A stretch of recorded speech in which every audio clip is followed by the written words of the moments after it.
وہی اس بات کا فیصلہ کرے گا کہ حجر اسود کو خانہ کعبہ میں کون نصب کرے گا۔ تو سب سے پہلے مسجد میں ہمارے پیارے آقا علیہ الصلوۃ والسلام تشریف فرما ہوئے، اور جب پیارے آقا علیہ الصلوۃ والسلام کو مسجد میں دیکھا تو سب بلا احتیاط بول اٹھے، وہ دیکھو صادق آ گیا، وہ دیکھو امین آ گیا۔ پیارے آقا علیہ السلام کی نبوت سے پہلے جو چند خصوصیات عیاں تھیں، ان میں سے یہ دو سب سے نمایاں تھی، صادق اور امین۔ تو پھر پیارے آقا علیہ الصلوۃ والسلام نے اپنی حکمت کاملہ کے ساتھ حجر اسود کو ایک چادر میں رکھ کر قریش کے تمام سرداروں کو چادر کا دامن پکڑنے کو کہا۔ جب حجر اسود کو کعبہ کے قریب لایا گیا تو خود حبیب خدا پیارے آقا علیہ الصلوۃ والسلام نے اس کو کعبہ کے دامن میں پیوست فرما دیا۔ رکن یمانی یہ خانہ کعبہ کی جنوب مغربی سمت میں واقع ہے۔ کیونکہ اس کا رخ یمن کی طرف ہے، اس لیے اسے رکن یمانی بھی کہتے ہیں۔ پیارے آقا علیہ الصلوۃ والسلام کی حدیث مبارکہ کا مفہوم ہے کہ رکن یمانی جنت کا ایک دروازہ ہے، اور یہ وہ مقام ہے جہاں ہر وقت 70 ملائکہ ہر وقت موجود رہتے ہیں، جو یہاں سے گزرنے والے ہر شخص کی دعا پہ آمین کہتے ہیں۔ رکن یمانی اور رکن اسود یہ دونوں کونے آج بھی اسی بنیاد پر قائم ہیں جس پر سیدنا ابراہیم علیہ الصلوۃ والسلام نے کعبہ کی تعمیر فرمائی تھی۔ رکن عراقی اور رکن شامی یہ دونوں قریش مکہ کی کعبہ کی تعمیر کے وقت اس مقام پہ، اس بنیادوں پہ قائم نہیں کیے گئے جس پہ حضرت ابراہیم علیہ السلام نے ان کی بنیاد رکھی تھی۔ اس کی تفصیل بھی آپ اس ویڈیو میں آگے جا کے ملاحظہ کریں گے۔ پیارے آقا علیہ الصلوۃ والسلام کی 13 سالہ مکی زندگی میں آپ نے جتنی بھی نمازیں ادا کیں وہ رکن یمانی اور رکن اسود کے درمیان ادا فرمائیں۔ اس کی وجہ یہ بھی ہے کہ قبلہ اول کی سمت بھی اسی طرف ہے۔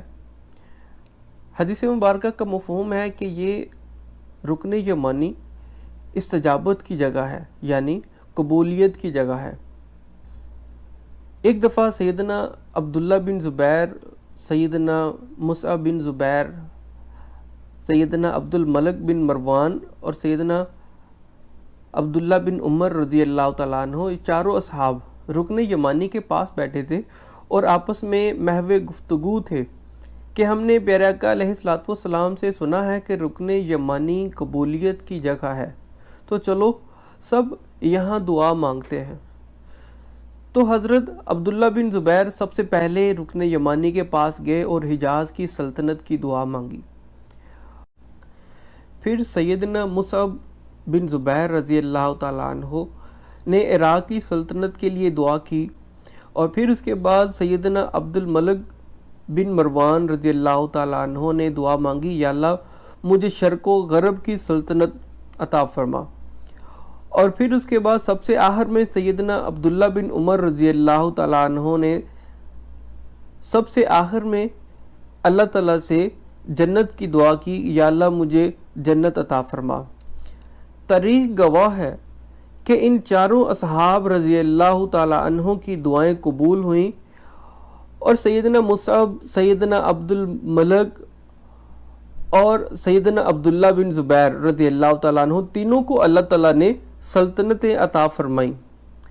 اور علماء کرام بتاتے ہیں، اہل علم لوگ بتاتے ہیں کہ قرآن میں سیدنا عبداللہ بن عمر رضی اللہ تعالیٰ عنہ کے جنتی ہونے کی طرف بار بار توجہ دلائی گئی ہے۔ رکن یمانی کا استلام کرنا، یعنی اس کو ہاتھ سے چھونا اور ہاتھ لگا کر یا ہاتھ رکھ کر دعا کرنا ہمارے پیارے آقا علیہ الصلوۃ والسلام کی سنت مبارکہ بھی ہے۔ طواف کے دوران رکن یمانی سے رکن اسود تک یہ دعا کرنا ہمارے پیارے نبی صلی اللہ تعالیٰ علیہ وآلہ وسلم کی سنت مبارکہ ہے۔ ربنا آتنا فی الدنیا حسنۃ وفی الآخرہ حسنۃ وقنا عذاب النار۔ رکن عراقی خانہ کعبہ کا یہ کونا شمال مشرق کی جانب ہے اور اس کی سمت کیونکہ ملک عراق کی جانب ہے تو اس لیے اسے رکن عراقی کہتے ہیں۔ رکن شامی خانہ کعبہ کا یہ کونا شمال مغرب کی جانب ہے اور کیونکہ اس کی سمت ملک شام کی جانب ہے اس لیے اسے رکن شامی کہتے ہیں۔ حتیم کے مشرقی دروازے سے مغربی دروازے تک کا فاصلہ قریباً 8 میٹر ہے اور یہی وہ جگہ ہے جہاں پیارے آقا علیہ السلام بعثت نبوت کے بعد بیٹھا کرتے تھے اور قرآن پاک کی تلاوت بھی فرمایا کرتے تھے، اور اسی مقام سے پیارے آقا علیہ السلام نے معراج کا سفر شروع کیا۔ حتیم ایک عربی زبان کا لفظ ہے جس کا مطلب دیوار بتایا گیا ہے۔ بخاری اور حدیث کی دوسری کتابوں میں حدیث مبارکہ کا مفہوم ہے کہ ایک بار حضرت ام المومنین سیدہ طیبہ طاہرہ حضرت عائشہ صدیقہ رضی اللہ تعالیٰ عنہ نے پیارے آقا علیہ السلام سے پوچھا کہ حتیم کی حقیقت کیا ہے، تو رسول کریم صلی اللہ علیہ وآلہ وسلم نے ارشاد فرمایا، یہ خانہ کعبہ کا ہی اندرونی حصہ ہے جسے رقم کم پڑ جانے کی وجہ سے کعبہ کی عمارت میں شامل نہیں کیا گیا۔ پیارے آقا علیہ السلام سے حضرت ام المومنین عائشہ صدیقہ رضی اللہ تعالیٰ عنہ نے عرض کی، میرا جی چاہتا ہے کہ میں کعبہ کے اندر جا کے نماز پڑھوں، تو نبی پاک صلی اللہ علیہ وآلہ وسلم نے آپ رضی اللہ تعالیٰ عنہ کا ہاتھ پکڑا اور انہیں حتیم میں لے آئے اور فرمایا، یہ کعبہ کا اندرونی حصہ ہے، جب دل چاہے کہ کعبہ کے اندر جا کے نماز پڑھوں تو یہاں آ کے نماز پڑھ لیا کرو۔ سب سے پہلے حضرت ابراہیم علیہ السلام اپنی زوجہ محترمہ کے ساتھ اس مقام پہ تشریف لائے اور انہوں نے اپنی زوجہ حضرت حاجرہ علیہ السلام کو یہاں بٹھایا۔ اس مقام کو حجر اسماعیل بھی کہا جاتا تھا